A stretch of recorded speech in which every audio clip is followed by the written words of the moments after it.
Hey guys, I'm Dan from ShastaBubba Adventures, and today I'd like to talk about whether or not to hang your food in the backcountry.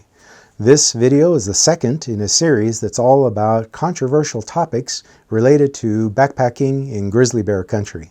So the standard advice has always been to hang your food 12 feet up and 5 feet away from the trunk of the tree and 5 feet down from the branch over which the food is hung. This was always a no-brainer and not a controversial topic at all until about 2 years ago when Andrew Skurka wrote a blog article in which he laid out 6 reasons not to hang bear food. Now, if you don't know Andrew Skurka, he's one of the best-known long-distance hikers. He's pretty much gone everywhere, and I believe he's currently through hiking to the moon and back. Skurka wrote a book called The Ultimate Hiker's Gear Guide that I highly recommend. Just make sure you get the updated second version, since a lot of the gear in the first version is no longer being made. In his blog article, Skurka stated that he never hangs his food and finds the practice to be so outdated he doesn't even teach it on his guided trips. To be fair, this idea didn't originate with Skurka. Way back in 1992, Ray Jardine, who is generally considered to be the father of ultralight backpacking, wrote in his book Beyond Backpacking that he never hangs food either. He advocated sleeping with a food bag and said that if a bear ever came into his camp, he planned to just get up and leave. But that advice was pretty much overlooked since it was buried in a book with about 1 million other controversial topics until Skurka resurrected it in 2019. So what I'm going to do here is just go point by point and explain why I disagree. Before we get into this, I really want to stress that I actually have a great deal of respect for Andrew Skurka and all that he has accomplished. And besides this one topic, I'm usually in complete agreement with his advice, so generally, this guy really knows what he's talking about. And I hope he'll pardon the presumption of me arguing against his reasoning. Maybe just because I'm a nice guy. And I pitched his book. So Skurka gave 6 reasons not to hang, and number 1 is, quote, "You probably suck at it." There's no doubt that something which seems dirt simple in a book can actually be quite challenging in reality when you're out in the woods. Bear hangs almost never look as pretty as you would like because nature rarely provides the ideal conditions for hanging food. I know I've made some really stinky hangs myself that I'd be embarrassed to show anyone. Last summer, I once hung my food from a sapling tree because it was the only thing around, and it ended up looking kind of like the Charlie Brown Christmas tree with the food bag hanging only about 5 feet off the ground.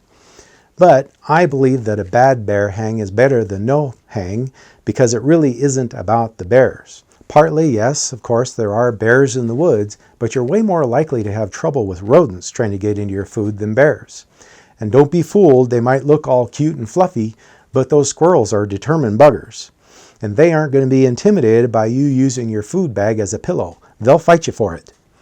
It only takes one bite from a squirrel to ruin a $40 DCF food bag, and they can completely kill a week-long trip by taking the time to sample all of your treats. When I'm looking for a place to hang food, I'm shooting for something a bear can't get at, but I'll be happy if it's just out of the reach of rodents. And Skurka even says he does advocate hanging food out of the reach of rodents, so if you're hanging anyway, why not go a little further and make it a pretty good bear hang too? Point number 2, quote, "It's often impossible." I haven't traveled as many miles as Skurka, but I've been in a lot of different terrains, and it's almost never been impossible. Sometimes it sucks, yes, but it's always worth it. Personally, I haven't spent much time in the desert, and I've passed through places where there were only rocks but never had to camp where there were no trees at all. And even in the high country above tree line, there are often glacier-carved holes where food could be suspended, so I'm going to have to disagree with the phrase often impossible. On the other hand, I do have to agree with Skurka's third point, which is that food hanging is, quote, time-consuming. Although the time it consumes is only about 15 to 20 minutes, which is no big deal for an average hiker. With this point, I think we touch on the heart of the matter behind Skurka's thinking, which is that there is a big difference between the average weekend warrior hiker like me and a thru hiker like him. Thru hikers cover big miles, quite often 25 or 30 or more in a day, so they don't set up camp until dark, and they break camp around dawn each day, which means there's a lot less opportunity for a bear to get wind of their food, and they're more likely to get away without hanging it. They're also often on well-traveled routes, and typically there's a whole cloud of thru hikers moving through the same area at the same time, scaring away all the wildlife. And except for the northern CDT and the last 100 miles or so, the PCT, they're only dealing with black bears, which can usually be shooed away from people, versus grizzly bears who don't give a damn about people. It seems that Skurka's thinking here really best applies to thru hikers who need to maximize every minute of the day and typically don't face the same bear pressure as someone who spends most of their time off the beaten paths or hiking in grizzly country. Now, Skurka was really reaching with his fourth point, which was that bear hanging can, quote, cause injury or death. What? I'll admit I've often skinned shins from messing around in the brush and occasionally have come close to beaning myself in the skull by not paying attention when the rock bag is swinging around, but death? The only example cited in the article was of a woman who was killed by a dead tree falling over while she was preparing to hang her food. It sounded like just a random freak event that really had nothing to do with the food hang and could have happened at any time. Way more people are killed by lightning strikes when hiking on exposed ridges, but nobody's advocating never to hike on ridges. Point 5 is a food hang is, quote, rarely effective against a determined bear.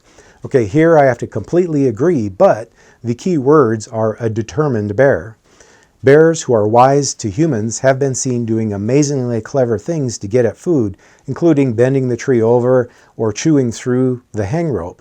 But generally, bears follow the path of least resistance when foraging, and if your food bag is hard to get at, they're much more likely to skip it and be on their way to better things. So what do you think? Is a bear hang a pointless waste of time or well worth doing? Here's your chance to weigh in and let us know in the comment section below what your experiences have been. Skurka's final point is that, quote, more user-friendly options exist. And he gives examples of what he uses, number one, of course, being a bear canister. Now, canisters are required in many places, especially in California and some national parks, so often there's no choice. But they're a pain to use because they fit poorly in an ultralight pack. At $70 for the standard size, they're ridiculously expensive for what is basically a plastic jug, and worst of all, they're heavy.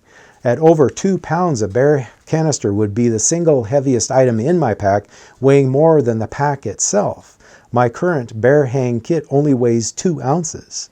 The second option is to use an sack outside of the places where canisters are required, which sounds like a good idea, but check out the mixed reviews with all kinds of stories of the sacks failing, and they're even more expensive than a canister at $90 a piece. You could also use an op sack to block food odors. They're cheaper at $6 and might be worth it to even out the poor hanging skills, but they can be ineffective after a few uses when you get food odors on the outside of the bag, and they're no good by themselves but have to be paired with an sack or a canister. I'd hardly call those user-friendly solutions. Bottom line, if you're hiking in the Sierras or other areas where they're required, use a bear canister. But anywhere else, personally, I'll stick with the tried and true bear hang, and next time I'll share some tips with you to make the bear hang both quick and easy. All right, that's it for today. Thanks for watching, and I'll see you next time. Take care.